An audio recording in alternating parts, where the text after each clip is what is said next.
Hello students, this is Arpit Gupta from Shiv Jyoti Educational Group Kota. Students, I hope you all are well at your places and obviously you are having your fit health. Students, before starting this chapter, I request you all to kindly open your book with chapter number 10, that is internal trade. In this particular chapter, we will discuss about how trading is done and how it is different from the process of manufacturing. So students, let's start with the chapter. So students, in this particular chapter, that is internal trade, we will discuss about how trading is done. Wholesale means when goods are purchased in the bulk, okay, and the retail is when the goods are sold to the ultimate consumer. As we know, the process which we have already studied in our earlier classes, that when the goods are manufactured by the manufacturer, it is not ultimately sold to the consumer.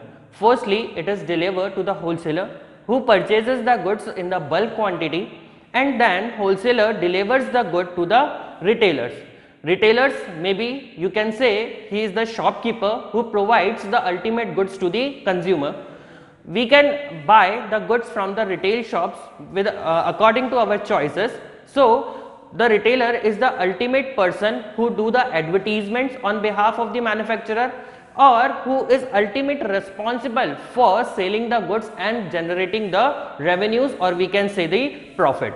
So let us understand all these things in a detail. So let's start with the chapter.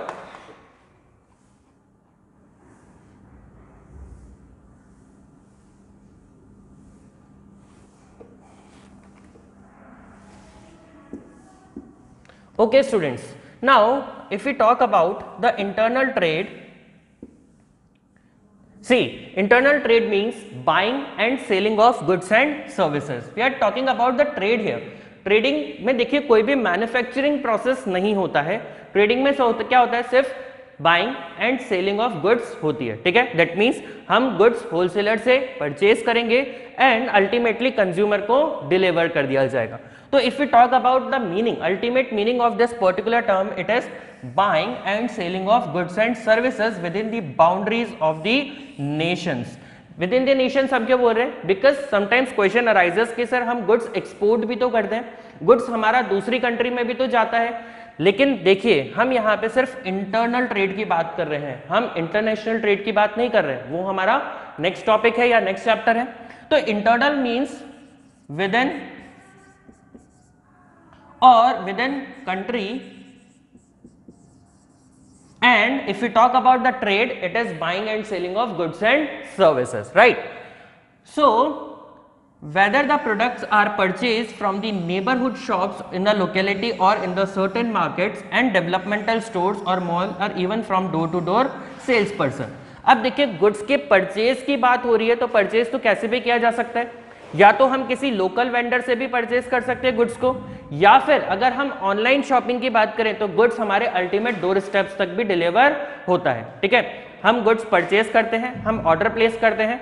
जैसे कि हम बात करते हैं हमारे जो online portals जो आजकल बहुत ज़्यादा ट्रेंड में है, हम बात करते हैं फ्लिपकार्ट की, अमेजन की. तो ये लोग क्या करते हैं, गुड्स आपके डोर स्टेप तक डिलीवर करते हैं. तो वो भी एक तरह की क्या है, रिटेल शॉपिंग है. बिकॉज हम वहाँ पे बल्क में कोई भी गुड्स परचेज नहीं कर रहे हैं, हम स्मॉल क्वांटिटी में परचेज कर रहे हैं according to our requirement. But अगर हम अमेजन की बात करें तो अमेजन क्या है, होलसेलर है. वो क्या करता है, जो भी पर्सन गुड्स मैन्युफैक्चर कर रहा है उससे गुड्स बल्क क्वांटिटी में परचेज करता है और अपने पास स्टोर कर लेता है. ठीक है, कि भाई जैसे ही ऑर्डर आएगा हमें मैन्युफैक्चरर पे डिपेंडेंट नहीं रहना पड़ेगा. जैसे ही ऑर्डर प्लेस हुआ हम कस्टमर को वो गुड्स क्या कर सकते हैं, डिलीवर कर सकते हैं, right. So if we talk about the examples of the internal trade, as goods are purchased from individuals or by the establishments. हम यहाँ पे इंडिविजुअल्स को क्यों इंक्लूड कर रहे हैं, बिकॉज जब हमने पढ़ा था स्मॉल स्केल इंडस्ट्रीज के बारे में तो वहां पे क्या है, छोटे छोटे मैन्युफैक्चरर हैं, इंडिविजुअल बेसिस पे काम कर रहे हैं और आपको गुड सप्लाई कर रहे हैं, राइट. जैसे हम बात करते हैं मैच स्टिक्स, हम बात करते हैं आपके बीडीज वगैरह जो बनती हैं, तो वो कौन बना रहे हैं, वो छोटे छोटे इंडिविजुअल्स बना रहे हैं और आपको गुड्स क्या कर रहे हैं, होलसेलर तक पहुंचा रहे हैं और अल्टीमेटली वो कंज्यूमर को मिल पा रहा है, right. Now if we see about the internal trade, it is categorized into or classified into two broad categories. First one is the wholesale and the second one is retail. As we know wholesale means, देखिए wholesale that means in the bulk quantity. यहाँ पे हम individual person को entertain नहीं करते हैं, उसी person को गुड्स सेल किया जाता है जो बल्क में परचेज करेगा, दैट मीन्स जिसकी रिक्वायरमेंट ज्यादा है। तो इसीलिए हमने क्या किया, एक चेन फॉर्म करी। वो किस तरीके से हम लोग देखते हैं। देखिए सबसे पहले क्या होता है, जो चेन में आता है वो आता है मैन्युफैक्चरर, राइट। सबसे पहले कौन होगा, मैन्युफैक्चरर होगा। मैन्युफैक्चरर गुड्स को क्या करता है, रॉ मटेरियल को कन्वर्ट करता है फिनिश गुड्स में। दैट मीन्स जो भी गुड्स यहाँ पे अल्टीमेट मार्केट में सोल्ड होगा वो यहाँ पे कन्वर्ट हो चुका है फिनिश गुड्स में। अब ये मैन्युफैक्चरर क्या करेगा, अपने सारे गुड्स को होलसेलर्स को सेल करेगा, ठीक है। होलसेलर यहां से डायरेक्टली मैन्युफैक्चरर से परचेस करेगा। तो देखिए दो चीजें साथ में चलती हैं। इस चेन के साथ साथ हम बात कर लेते हैं कॉस्ट की भी। यहां पे जो गुड्स मैन्युफैक्चर हुआ या फिनिश गुड्स में कन्वर्ट हुआ, यहां तक वो कॉस्ट लग चुकी है प्लस मैन्युफैक्चरर का प्रॉफिट, ठीक है। ये प्राइस इंक्लूड करके होलसेलर ने पे किया मैन्युफैक्चरर को। होलसेलर ने क्या किया, इस कॉस्ट में अपना प्रॉफिट इंक्रीज किया, अपना प्रॉफिट एड ऑन किया। देन गुड्स किसको दिया, रिटेलर को दिया, ठीक है।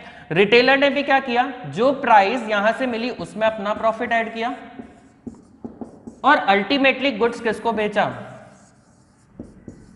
कस्टमर को, ठीक है।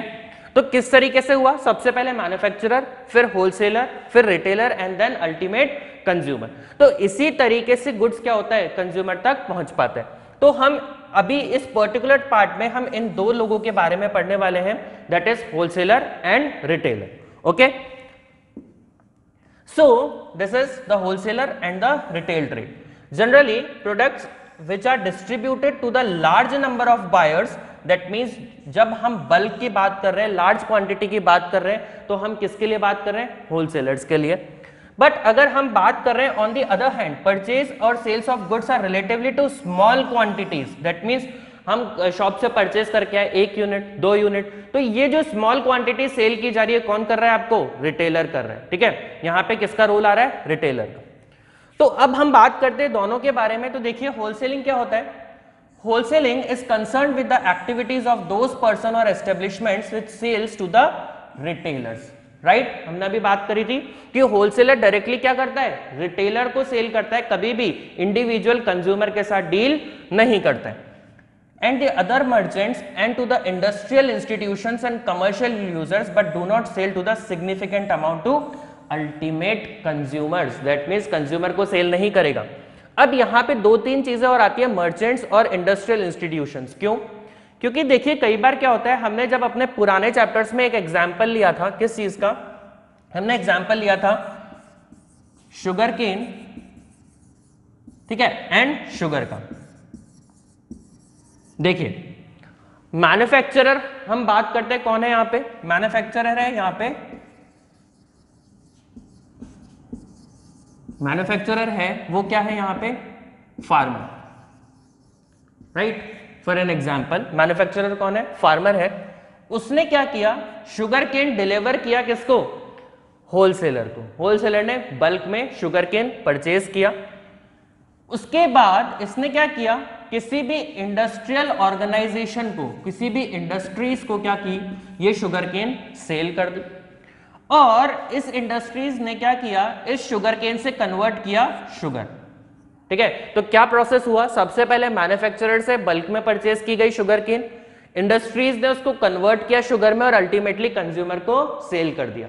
तो हम ऐसा नहीं कह सकते कि भाई होलसेलर डायरेक्टली रिटेलर को ही सेल कर रहा है, वो इंडस्ट्रीज को भी सेल कर सकता है फॉर फर्दर मैन्युफैक्चरिंग। अगर हमारा फाइनल प्रोडक्ट नहीं बना है, हमारा वर्क इन प्रोग्रेस चल रहा है, तो इस केस में क्या कर सकता है, होलसेलर डिलीवर कर सकता है इंडस्ट्रीज को, इंडस्ट्रीज उसको कन्वर्ट करेंगी फिनिश गुड्स में और अल्टीमेटली क्या होगा, अल्टीमेटली हमारा फाइनल प्रोडक्ट बन जाएगा। और ये फाइनल प्रोडक्ट किसको सेल किया जाएगा, ये फाइनल प्रोडक्ट सेल किया जाएगा कस्टमर को, right. So, wholesaler serves as an important link between manufacturer and retailers. Obviously, जब हम बात करते हैं चेन की तो बीच में कौन आता है, होलसेलर आता है। तो ये दोनों के बीच में लिंक मेंटेन करता है, किसके बीच में, आपके मैन्युफैक्चरर के बीच में और रिटेलर के बीच में। They enable the producers not only to reach large number of buyers spread over worldwide geographical area. दूसरी बात क्या है होलसेलर के लिए कि वो सारे रिटेलर्स के साथ कांटेक्ट मेंटेन करता है.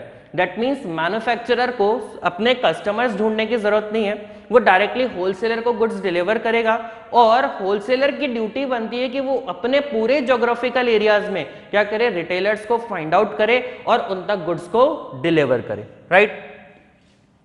Next thing is they generally take the title of the goods and bear the business risk by purchasing and selling the goods on their own name. देखिए अब यहाँ पे बात आती है थोड़ी सी रिस्क की. मैंने गुड्स मैन्युफैक्चरर से बल्क क्वांटिटी में परचेज कर लिया. राइट. परचेज करने के बाद गुड्स मेरे पास आ गया, उसकी ओनरशिप मेरे पास आ गई, मैं मैन्युफैक्चरर को पेमेंट कर चुका हूं. तो that means manufacturer is free now, he has taken his amount from the wholesaler.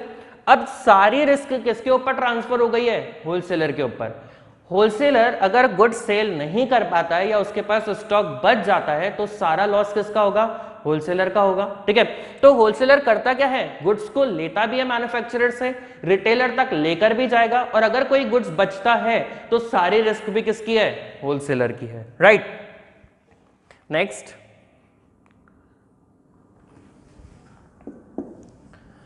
Next is they purchase in the bulk and sell in the small lots to the retailers and industrial users. They undertake various activities like grading of the products. देखिए grading की हम बात करते हैं. Grading में क्या किया जाता है, प्रोडक्ट को कैटेगराइज किया जाता है उसकी क्वालिटी के अकॉर्डिंग. ठीक है. कि भाई अगर हम बात करते हैं ड्राई फ्रूट्स की तो उसमें क्या होता है, कैश्यू, उसको क्या किया जाता है, अगर वो फ्रेश पीस है पूरा अच्छी ब्रीड का वो है ड्राई फ्रूट तो उसको ए कैटेगरी में रखा जाएगा. ठीक है. अगर थोड़ा सा डैमेज्ड है, थोड़ा सा टूटा फूटा सा है तो उसको क्या किया जाएगा, बी कैटेगरी में रखा जाएगा. तो जिस तरीके से प्रोडक्ट की क्वालिटी है, जिस तरीके से उस प्रोडक्ट को बनाया गया है या जिस तरीके से वो मार्केट में अवेलेबल है उसकी क्या की जाती है, क्वालिटी वाइज ग्रेडिंग की जाती है.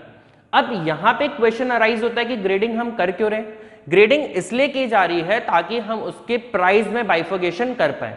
अगर अच्छी क्वालिटी का प्रोडक्ट होगा डेफिनेटली प्राइस ज्यादा होगी, अगर थोड़ा सा डैमेज प्रोडक्ट होगा प्राइस डिक्रीज हो जाएगी. तो वो सारे ग्रेडिंग के काम कौन करता है, हमारा होलसेलर ही करेगा. Next, packing into the smaller lots. That means जब हमें रिटेलर को डिलीवर करने हैं गुड्स तो छोटी छोटी क्वांटिटी में उसको क्या करना पड़ेगा, बाइफर्केट करना पड़ेगा, डिवाइड करना पड़ेगा. स्टोरेज फैसिलिटी प्रोवाइड करता है. दैट मींस गुड्स वहां से बल्क में परचेज किया और स्टोर करके रख दिया तो आपकी जो वेयर हाउसिंग फैसिलिटीज है वो भी कौन ले रहा है, होलसेलर ही ले रहा है. Next is transportation, promotion of goods and collection of market information. That means goods को मैन्युफैक्चरर से रिटेलर तक डिलीवर करने का जो ट्रांसपोर्टेशन फैसिलिटी ले रहा है, जो खर्चे कर रहा है वो भी होलसेलर ही करेगा. Next, collection of market information. That means manufacturer तक वो इंफॉर्मेशन भी डिलीवर करता है कि किस तरीके के गुड्स मार्केट में सेल हो सकते हैं या किस तरीके के गुड्स की डिमांड है मार्केट के अंदर. राइट.